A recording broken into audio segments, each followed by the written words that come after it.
Hello friends, मेरे channel पर आपका बहुत बहुत स्वागत है। आज मैं आपके साथ शेयर करने वाली हूँ अगली ब्यूटी के नेक्स्ट एपिसोड की स्टोरी।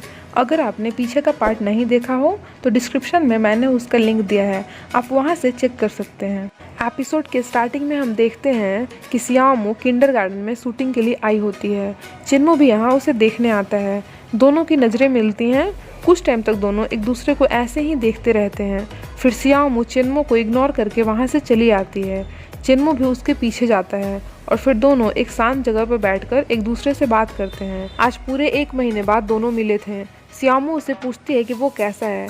चिन्मो रिप्लाई करता है कि मैं ठीक हूँ। देन चिन्मो उससे पूछता है कि वो कैसी है। मीन्स दोनों फॉर्मल होने की कोशिश कर रहे थे। सियाओमू उससे कहती है कि वो ठीक है। फिर कहती है कि जब तुम जॉब छोड़कर चले गए तो मैंने बहुत सोचा, तुम सही थे और तुम्हारे डैड भी। तुम बहुत ज़्यादा कैपेबल हो, इजीली कोई भी जॉब कर सकते हो।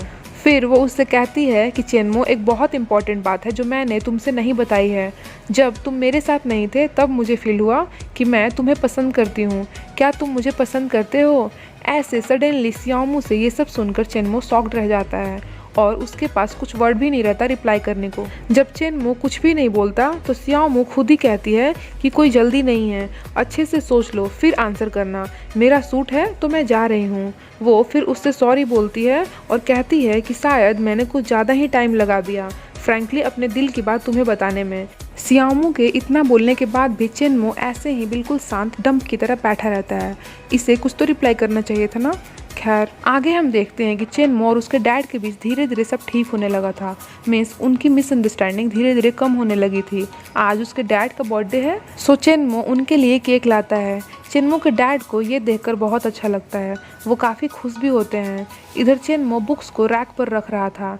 इस चक्कर में उसे कुछ पिक्चर्स मिलते हैं जो कि उस इंसिडेंट का था जब इसके रियल पेरेंट्स का कार एक्सीडेंट हुआ था। चिन्मो समझ जाता है कि इन पिक्चर्स को उसके करंट डैड ने ली थी, क्योंकि वो भी उस टाइम पर एक रिपोर्टर थे। अब वो गुस्से में उनके पास आता है और इन सब के बारे में उनसे पूछता है कि जब वो उस टाइम वहाँ थे तो हेल्प के लिए बाहर क्यों नहीं आए। इस पर वो रिप्लाई करते हैं कि वो एक हादसा था, किसी को भी नहीं पता था कि ऐसा कुछ होगा, सब सडनली हो गया। इस पर चिन्मो उनसे कहता है कि अब मुझे पता चला कि आपने मुझे अडॉप्ट क्यों किया और मेरी इतनी परवाह क्यों करते हैं, क्योंकि कहीं ना कहीं आपको भी उस दिन हुए हादसे से गिल्ट है।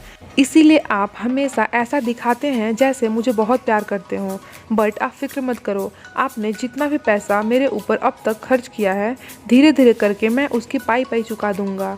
अब से आप अपने रास्ते और मैं अपने रास्ते। ये बोलकर वो वहाँ से चला आता है। बट इधर इसके डैड काफ़ी परेशान हो जाते हैं और सैड भी।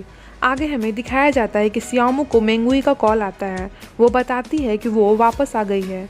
ये सुनकर सियाओमू काफ़ी खुश हो जाती है और जल्दी जल्दी भागकर घर उससे मिलने जाती है।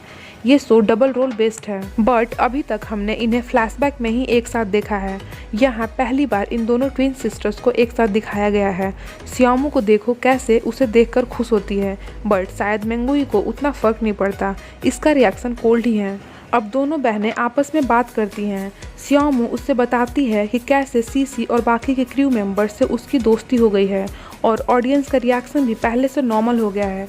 मेंगुई उसे थोड़ा दूसरे अंदाज में थैंक यू बोलती है, जो कुछ भी सियाओमू ने उसके एब्सेंस में उसके लिए किया है, और साथ ही ये भी कहती है कि कल तुम्हारे सूट का लास्ट डे है, सो तुम अपने सारे फ्रेंड्स को गुड बाय बोल देना। एक्चुअली मेंगुई थोड़ी सी टफ एंड स्ट्रिक्ट टाइप लड़की है और दूसरी तरफ सियाओमू बिल्कुल normal and soft hearted. Next day Xiaomu shoot पर जाती है, सीसी से ढेर सारी बातें करती हैं। तभी उसके पास मिस्टर सॉन्ग आते हैं और उसे डिनर के लिए पूछते हैं और साथ में ये भी कहते हैं कि इस बार कोई ट्रैप नहीं है, बस कुछ बात करनी है, सो कैजुअल डिनर के लिए इनवाइट कर रहा हूँ। आगे वो दोनों डिनर के लिए रेस्टोरेंट में बैठे होते हैं।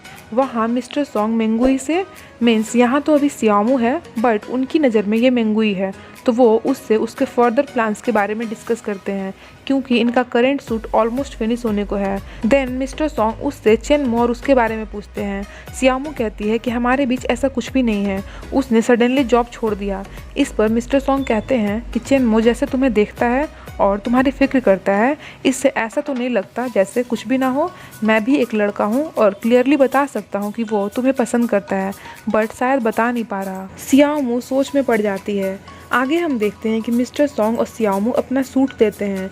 ये इनका लास्ट सूट रहता है। डायरेक्टर उनका सीन ओके करती है और कहती है कि हमारा शो यहाँ कंप्लीट हुआ। अब सब आकर उन्हें बुके देते हुए कॉन्ग्रेचुलेट करते हैं। सियामू थोड़ा इमोशनल हो जाती है। देन वो सबको थैंक यू बोलती है। मिस्टर सॉन्ग भी सबको थैंक यू बोलते हैं और यहाँ इनका ये शो कंप्लीट हो जाता है। रात को उनका रैप अप पार्टी था। सियामू का बहुत मन था जाने को। ये उसका ऑलमोस्ट लास्ट टाइम होता जब वो क्रू के बाकी लोगों से मिल पाती जिनके साथ वो पिछले कितने दिनों से थी। बट मेंगुई उसे मना कर देती है और अब ये जो कि रियल एक्ट्रेस है पार्टी में जाती है। आगे हम देखते हैं कि चिन्मो अपने डैड को कुछ पुराना न्यूज़ आर्टिकल्स दिखाता है और कहता है कि नेक्स्ट टाइम से आप सियामू को लेकर मुझे धमकाने की कोशिश मत करना। इस पर उसके डैड आंसर करते हैं कि मैंने पिछले 10 सालों से तुम्हें अपना बेटा समझकर बड़ा किया है और डिसिप्लिन भी सिखाया है। अब यहाँ मेरी रिस्पॉन्सिबिलिटी ख़त्म होती है। तुम बड़े हो गए हो, अच्छा बुरा समझते हो, सो अपना और सियामू दोनों का ख्याल रखना। नेक्स्ट टाइम से तुम्हें मेरी वजह से कोई परेशानी नहीं होगी। चिन्मो उनसे ऐसा आंसर सुनकर थोड़ा हैरान हो जाता है। आगे वो सियामू को कॉल करता है। जब वो कॉल पिक नहीं कर पाती तब चिन्मो उसे वॉइस मैसेज भेजता है और कहता है कि मुझे तुमसे कुछ कहना है। बट ये मैसेज मेंगुई को जाता है क्योंकि उसने सियामू से उसका फ़ोन ले लिया था। मेंगुई उसे रिप्लाई करती है कि पार्टी ख़त्म होने के बाद तुम यहाँ आ सकते हो। चिन्मो को उसका ऐसे रिप्लाई करना थोड़ा वियर्ड लगता है। मेंगुई पार्टी के लिए होटल आती है क्योंकि उसने अपनी मेडिसिन्स नहीं ली थी तो अचानक से उसकी तबीयत ख़राब होने लगती है, चक्कर टाइप आने लगता है। देन वो सियामू को कॉल करती है और उसे कहती है कि उसका एंटी डिप्रेशन का टैबलेट लेकर होटल आने को, क्योंकि वो किसी और को बता नहीं सकती कि उसे मेंटल सिकनेस है। सियामू ऐसा ही करती है और अपने फूड डिलीवरी वाले यूनिफॉर्म में होटल आती है और मेंगुई को उसकी मेडिसिन्स देती हैं। अब मेंगुई उसे उसकी जगह पर पार्टी अटेंड करने को बोलती है। तब सियामू कहती है कि नहीं, अब टाइम आ गया है जब हम दोनों को अपने अपने काम पर चले जाना चाहिए। आप अपना काम करो और मैं अपना करती हूँ। ये बोलकर सियामू जाने लगती है। मेंगुई उसे वहाँ रुककर पार्टी अटेंड करने को बोलती है।